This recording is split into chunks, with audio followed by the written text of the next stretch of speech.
Okay, welcome to this week's episode of Luv Subbing and Happy New Year. And even though the sub is covered in snow right now, we're starting to plan our big summer trip. Our big adventures. Exactly, because this summer we're going to be doing an epic trip out west. Yes. And some of the places are extremely popular, like Grand Tetons, Yellowstone National Park. Devil's Tower. And I think Mount Rushmore. Yes. And all of these places you kind of have to plan a little bit in advance. So this week we're going to show you how we do it. Yes. Because I think we do it a little bit differently than most people, because we kind of meld the old with the new. Yes. So this week we're going to show you what apps we use and how we go about planning our route. Yep, should be exciting. Hope you enjoy it. The first step in planning our trip is to do what we call choosing a terminus. And this is going to be the furthest point out against which we plan all of our other travels. Last year it was El Paso, Texas. This year it's going to be our Airstream Club's rally in Loveland, Colorado. So item number 2. Yep, once you've chosen your terminus, the first thing we do is we whip out this little guy right here. And this is a free guide that we got at one of the national parks. Right. And it shows every national park, every national monument, every battlefield, national historic site in the U.S. And we've gone through and highlighted the ones that have interested us. Yep, or that we've been to. So, which ones are which? well, pink, orange. the color coding has kind of got fallen off a little bit. But anyway, so this is the first thing we do is we take a look at this, and we don't normally use a laser, but for the video we figured a laser would be like super fun. But so anyway, we then plot out exactly the national parks, national historic sites. So some of the ones on this trip, the Flight 93 Memorial as we head west. That's in Philadelphia. That's in Shanksville, Pennsylvania. Pennsylvania. The Gateway Arch in St. Louis. And then of course all the big stuff in the best and most important national park systems. For example, the Minuteman Missile Silo. I mean, you can't miss that. And we'll go to Yellowstone, but I mean, come on, it's a missile silo. So right. all of those are highlighted on this map. We plug those into our atlas, and that's going to be the next step. Okay, we said at the beginning of the video that we kind of do a blend of old and new, and I know we'll get comments out there that says, you know, hey, there's an app that does that. Remember that thing called Google Maps? Yep. That works really well as well. Yeah. But still, I like getting my hands on something. So the next step, once we've got our terminus, Yes. once we've listed all the national parks, national historic sites we want to see, I whip out the atlas. Yes. And you like to mark it up. This is from our 2019 trip, and so the first thing we'll do is we'll get a macro view. I like using pointers too. We don't normally do this. This is for visual effect. And so one thing that's I think important to remember for us is that we call part-time full-timers. Okay, so our modus operandi is to go out for 3 months, come back for a few weeks, go out for 3 months, come back for. That's why we pick that terminus point and then a return point. Yep. So that's step 3, getting out the atlas. Okay, so the next part of our trip planning is what we call the 4 F's. And we're gonna start with the factories. So most of you who know me know that I worked in manufacturing for 25 years, and I am absolutely fascinated by watching things get made. And it doesn't matter what they are, the most boring thing in the planet, like a potato chip or a Twinkie.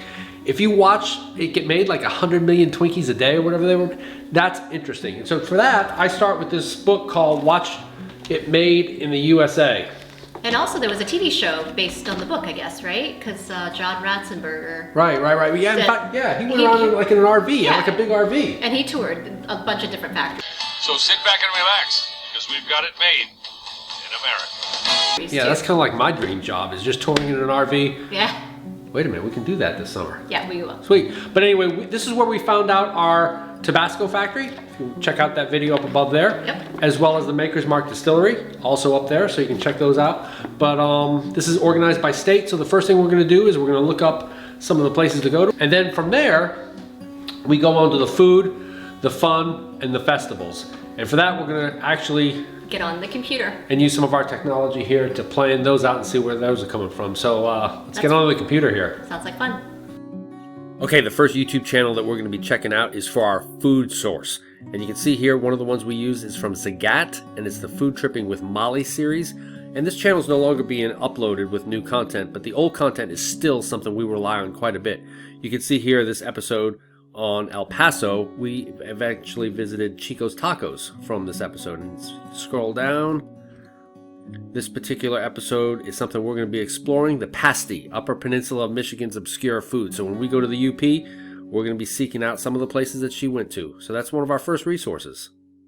Okay, and here's two YouTube channels that we enjoy for finding kind of out of the way Americana kind of stuff. The first is the Daily Woo, and you may have heard of Adam the Woo, and you can see some of his roadside attractions. He's doing back road stuff.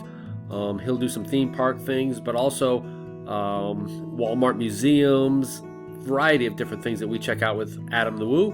And the other one is Jacob the Carpetbagger, and he does some really unusual places as well. And one of the ones in his repertoire is the Spam Museum, which we're gonna learn about here, and we're gonna hit that when we go up to Minnesota.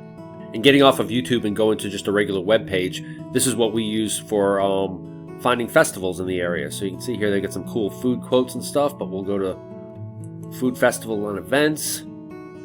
You can search by state, so maybe we'll try Colorado, seeing that that's our terminus. Maybe we'll be there in June. And you can see they'll begin listing a variety of different festivals, from wine festivals, Burning Can Festival. That sounds kind of cool. And you can see a variety of different ways that you can check things out by state and by time. So this is a really good reference for finding different food festivals. And that's kind of what we go to. We're not so much into the music festivals, but I'm sure that those music festival sites have something very similar. So that's a good reference for food festivals. The next thing we do is we try and get an estimate of where and what campgrounds we're going to stay at. 95% of the time we stay at state parks, so it makes it pretty easy so that we don't have to be looking for a lot of different apps and campground reviews.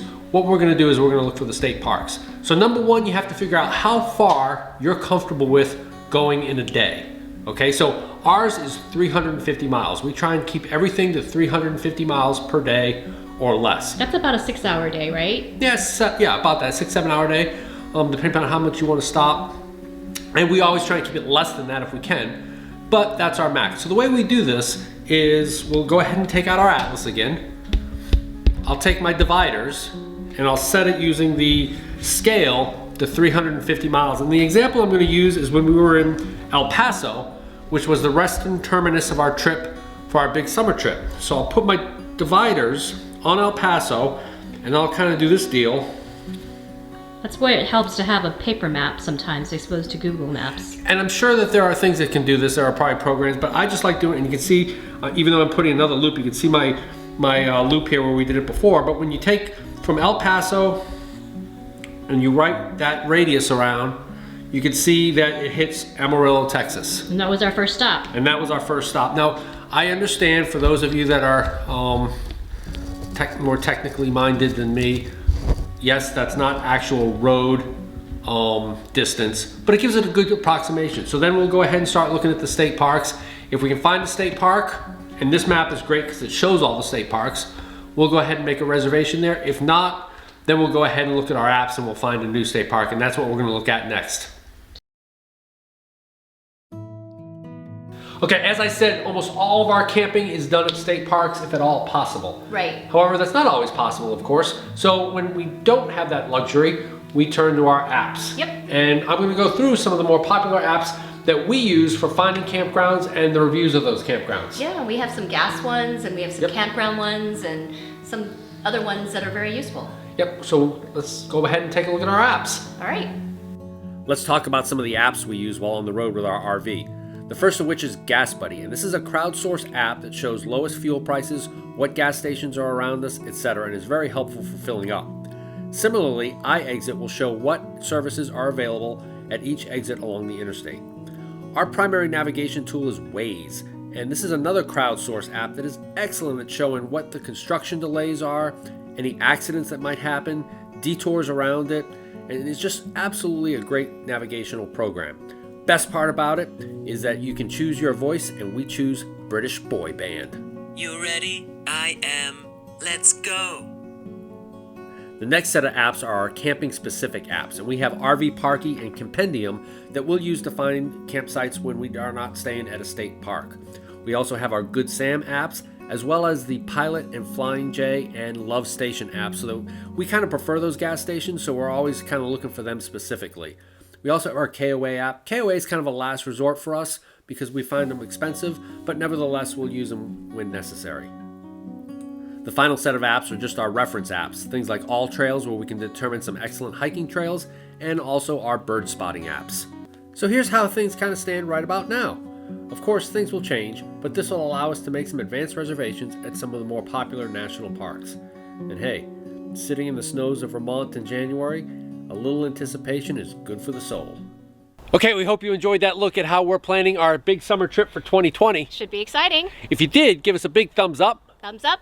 And comment below if you started planning any of your trips for 2020. Or if you have any special apps or techniques you use for planning your trips. We'd love to hear about them. And click to subscribe if you haven't already subscribed. Because we come out with RV and Airstream related content every Tuesday. Thanks for watching.